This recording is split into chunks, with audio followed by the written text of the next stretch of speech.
Okay, thank you, Alison. Good afternoon, everybody. I'm Julian Hallett, Services Development Manager at the Down Syndrome Association. This is an area that is of huge interest to the Down Syndrome Association, and to me personally, I've worked at the Down Syndrome Association for about 25 years, and this has become the issue of aging and understanding the complexities around a dementia diagnosis or a possible dementia diagnosis for adults who have Down syndrome has become much more prevalent in our work over the last 20 years or so. So we very much celebrate the fact that people with Down syndrome now are living much longer. So that's a very positive development. Typical life expectancy now could be well into their 60s. However, what we know is we have a generation of older adults who have I mean, this is played out amongst population of people with a learning disability generally, but particularly for people with Down syndrome, we see a very much higher incidence of dementia, and at the age of onset is much younger. Now, if I had a whole afternoon to talk, I could give you lots of statistics about incidents amongst people with Down syndrome, but typically we tend to see dementia diagnosis emerging often with individuals who are in their 50s, so very much younger than we'd see in the ordinary population. So if we move on to the next slide. I thought this was quite an interesting flow chart, really, and this might be the beginnings of why an individual, an adult who has a learning disability, might get a referral for a potential dementia diagnosis.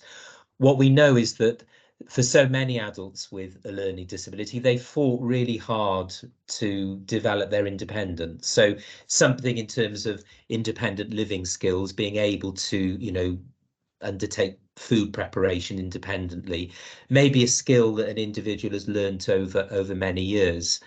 And an adult, they could be in their late 40s, early 50s, is beginning to develop difficulties in doing what we think is quite a straightforward task. Can Emily or can Bob make a cup of tea? Yes or no?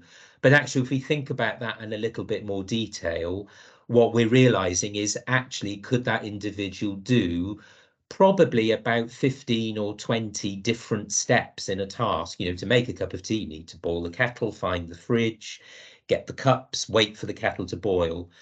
And at any point along that journey, if you like, you can make a mistake. And if we do things in the wrong order, then we're not going to get a very nice cup of tea.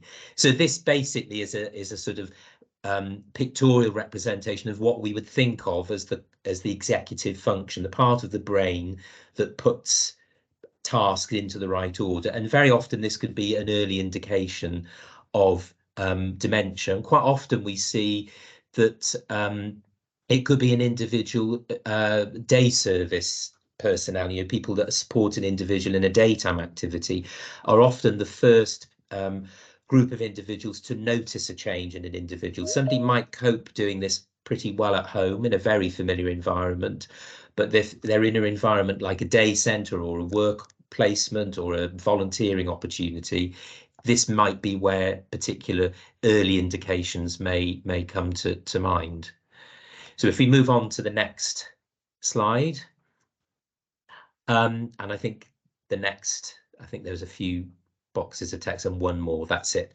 So I just wanted to share with you, I took a call on our helpline just before I went on holiday, so about a fortnight ago, from and it wasn't in the southwest, and I won't particularly name the area, but it was from another part of England where a very elderly dad, he was in his late 80s, his wife was actually in her 90s, and they were supporting their adult son who was 57 and had a brilliant independent life. He worked, he did drama, he took part in all sorts of cultural activities, but dad was noticing that his son was beginning to develop dementia, and his first port of call had been the GP, who actually wasn't entirely sure what route there was to make a referral, so made a referral to the local memory clinic, which he was waiting about 6 or 8 weeks for an appointment, and then had a phone call from the memory clinic to saying, we're really sorry, we can't accept your referral because we don't take referrals from anybody aged 60 or under. So this particular family were left without any sort of proper assessment. The GP then tried to do and obviously I'm not a GP, but I think it was probably a mini mental state test that you would do in the surgery. Of course, completely inaccessible for somebody with a learning disability. So even though this particular, it would be impossible to tell whether the individual was struggling with cognition, because the reference points, who is the Prime Minister? I'll give you an address. Can you repeat it back in a couple of minutes? Can you count backwards, taking 7 off each time? Lots of people, the majority of people with a learning disability, wouldn't score very well on that sort of assessment. And it wouldn't be to do with they were developing dementia. It would be more a function of their learning disability.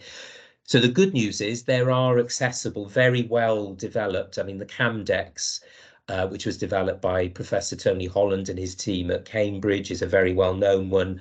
The D-Squid is another widely circulated dementia assessment specifically applicable for somebody with a learning disability. There are probably about a dozen around the country, but it's worth finding out what particular tool might be available for you to use in your particular area. And then moving on to the next slide. And then another, that's it. So the key message in terms of, and I think there's another 2 bullet points, dementia assessment is it needs to be holistic. So it's not just one particular area. Clearly, the one thing that most people tend to think about is memory. I'm beginning to forget things. I couldn't find where I put my car keys. I forgot somebody's name, and people begin to panic thinking I'm developing dementia. Forgetting things is a very normal part of everyday life, particularly if we live busy lives. A dementia assessment would be much more holistic. So you would be looking at cognition and memory, but very important, you'd also be looking at physical health. And that's really where the annual health check, which obviously is a key role for primary care and GPs to be involved in, looking for other things.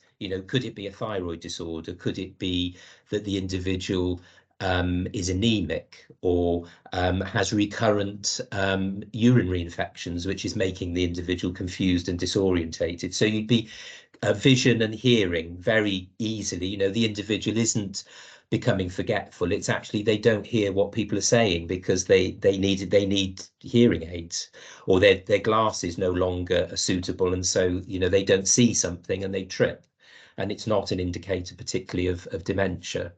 So the key message really is that it's a holistic assessment, and there'd be multi-professional involvement. So it could be GP working alongside psychologists, community learning disability nurses, therapists, speech and language therapists. And then I think the final 1 or 2 slides from me.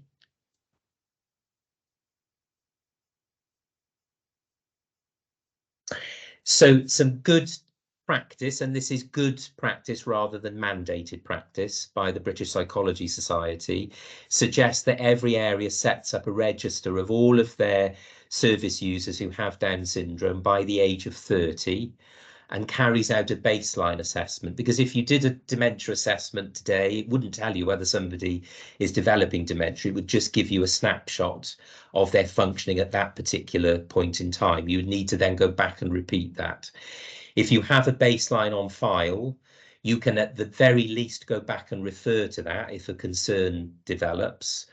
Or the gold standard practice would be for individuals between the ages of 30 and 50, you do a repeat test every other year. And then for individuals aged 50 and over, you would do it annually. So that's, and many areas, I work quite a lot in South Wales. There are many health boards in South Wales now that are actually doing this and have picked up individuals with dementia at a very early stage rather than individuals presenting in mid or even late stage dementia. So it is a useful activity to do.